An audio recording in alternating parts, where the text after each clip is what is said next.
What's up, Masters of Music? It's Keyboard King and welcome to Bandirect. Today we're going to be talking about everything that you need to know before a gig. Doesn't matter if you sing or if you play an instrument, this is for you.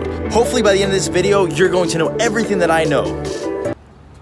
Which took me about 13 years to learn, so it's really sad if you think about it. Oh well.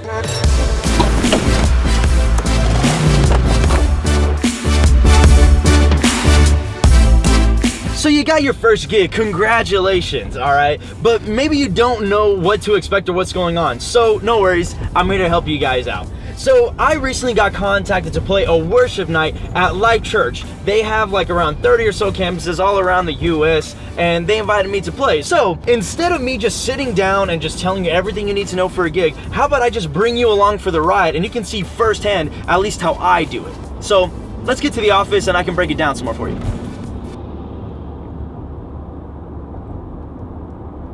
Yeah, this is kind of boring. Yeah, maybe we should do the whole swipe thing. Yeah, let's do it.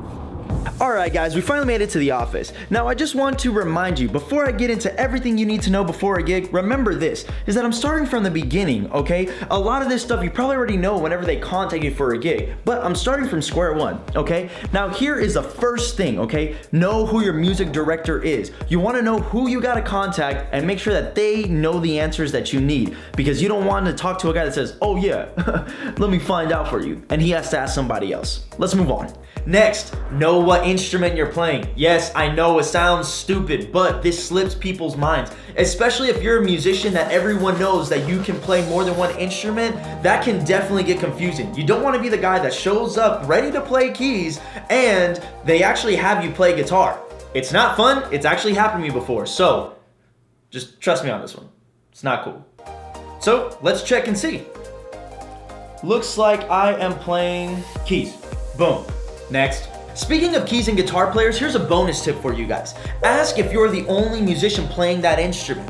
Showing up ready to play lead guitar and then you show up and they tell you, hey, you're playing rhythm guitar, that's just practice time wasted. Or if you're a keys player and you've been trying to dial in that lead sound for hours, trying to get it just like the album, and you show up and they say, oh no man, you're just playing pads. Yeah, that sucks. It's frustrating. So, you have to do some coordinating yourself, maybe with the other musicians or with the director, but figure out what exactly you have to play. Anyway, that was a mouthful. I'm thirsty, let me get something to drink.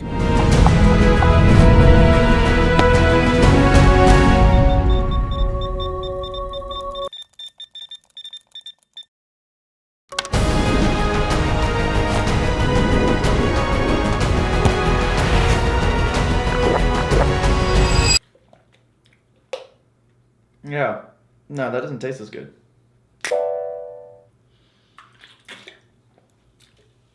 Hey, Red Bull, sponsor me. But in all seriousness, let's talk about money. Are you getting paid? And if so, how much are you getting paid? And when can you expect it? So we're gonna call my boy, Moises. He's a beast. Yeah, he knows what's going on. Hey, what's up, bro? How's it going? Hey, how's it going, little man? Pretty good. Hey, man. I mean, I'm just chilling. Hey, dude, quick question. Do you know if we're getting paid?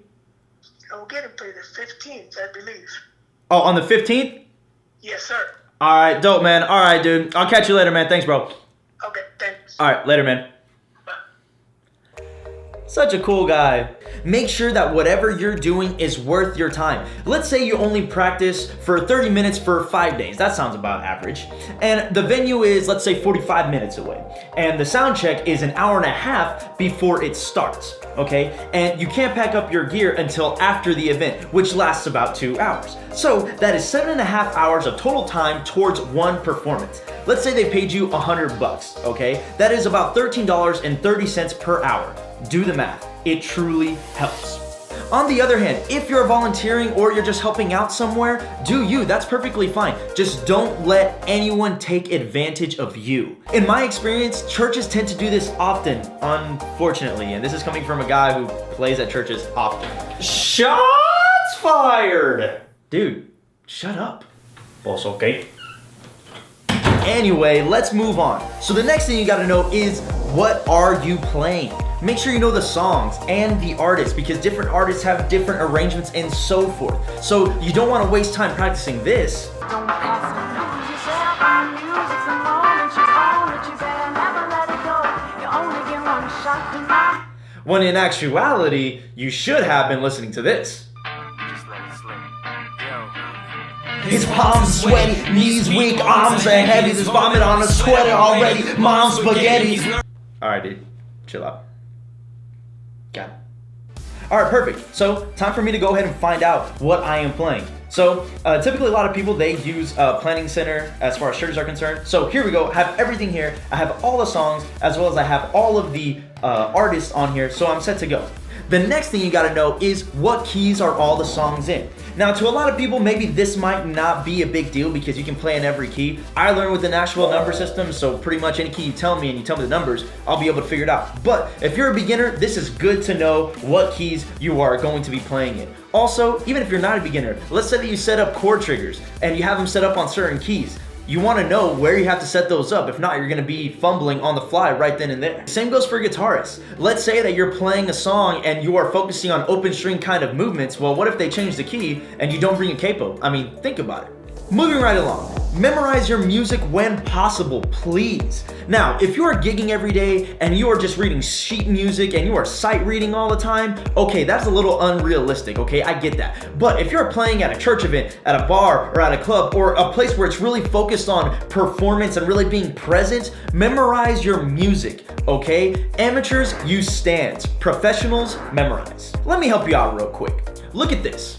Now, some of you are like me and maybe have just memorized these chords immediately just by looking at it because you already memorized patterns. For those of you who are still learning, look for patterns. So check this out. This may look complicated, but the moment that you move things around, you see, it becomes a lot easier to memorize it. A lot of times, songs like these, they pretty much have the same progression, maybe one thing moved out in a different place. So just think of it that way. So much easier to memorize. Next, listen to the songs a lot, okay? Memorize the order, or what most people call the song map, okay? But listen as a director, and here's what I mean by that. Listen to what makes you feel a certain type of way. Listen to whenever the drums go halftime if you're playing guitar. Listen to whenever the guitar does the lead so that you can give him a little bit more music bed. Listen to the bass player whenever he has to play something, maybe he can just go pads and you do less of the bass notes. There are so many things that go into listening as a director. Listen to it as a whole so that you can have an edge over most musicians. Trust me on this one.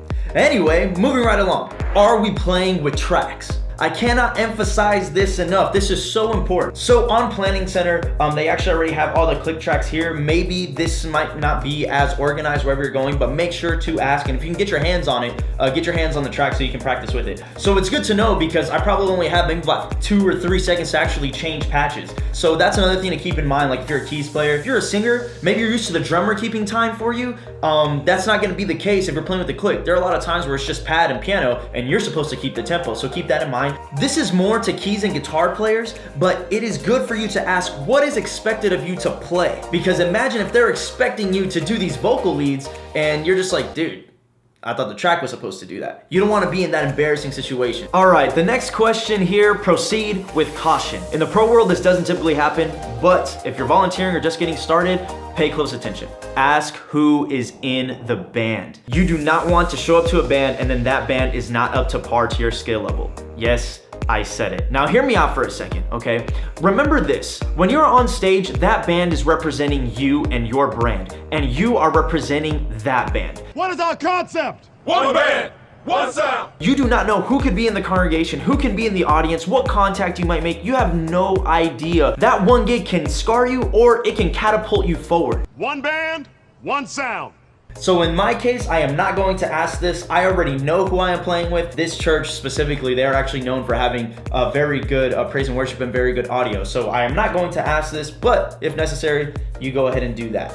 So I actually got to start grabbing my gear because eventually I need to start practicing, which leads us to our next point, okay? Ask if you're practicing with the band or if you are just going to show up in sound check or if you're just going to show up and just play. Now, I'll be honest, I hate practicing with the band, especially if it's on a separate day. Because if you have a click and you have a track and you know exactly how it's supposed to be played, clicks don't change from today to tomorrow. So that's just me. Unless it's like a really long list or if it's actually complicated to play with a bunch of hits or something like that. I mean, that's what I think. But remember this, Practice in private and perform in public. It's a great thing to live by. All right, what am I missing? I think that's it.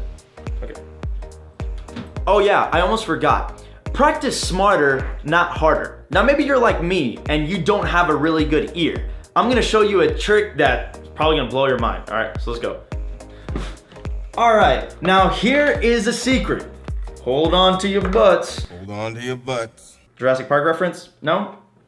Cool, moving on. Do not work harder, work smarter. Check this out. I have to play this song, Living Hope, okay? So there is nothing wrong with going to YouTube and typing in Living Hope and going ahead and looking up a piano tutorial if somebody has already done it. Why are these like so long? As I'm watching this, no offense to my boy Mr. Z's music lessons, but he's not playing it the way that it actually is on the track now that I'm listening to it. He's just kind of playing the chords, so pretty much there isn't one. So why don't we just make one?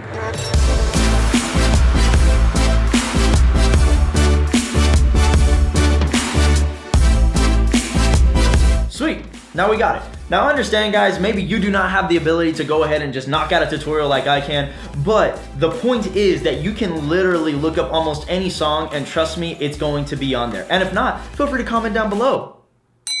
The next thing is this, learn the song as close to the original as possible, okay? Keep your licks, keep your riffs, keep all that stuff to a minimum. Unless you have already played with the band, or if it is an environment that allows for that kind of jam type environment. Remember, play like you. They ask you to play, so play like you.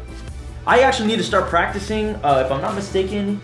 Okay, I have heard 3 of these songs, so I need to learn 7 new songs. Let's get started.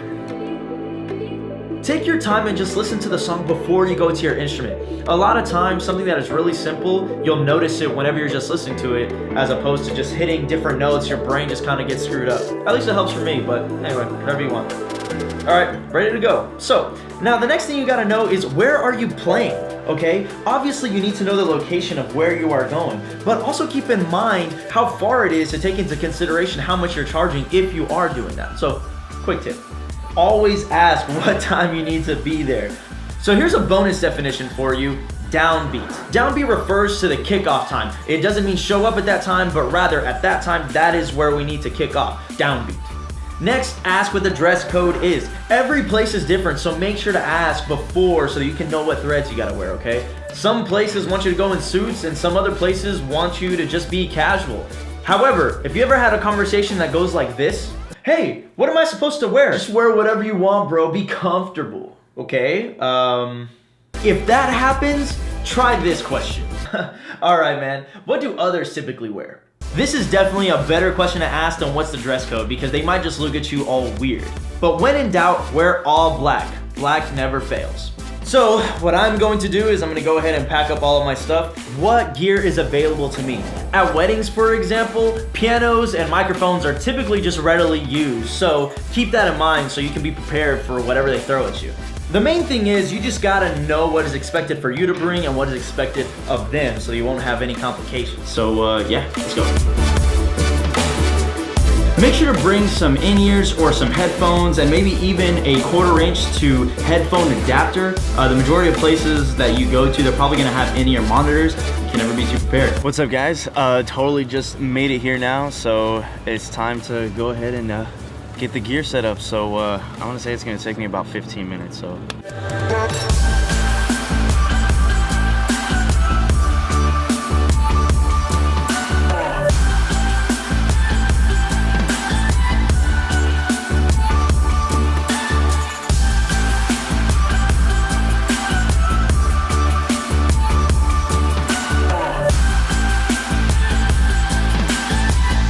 There you have it, guys. That is everything that you need to know before a gig. Hopefully it helped you guys out. Now, I did record some footage of that. I will be posting that soon. But if one of these tips actually helped you out, please like this video. That definitely encourages me to go ahead and keep making more content like this. See you in the next one.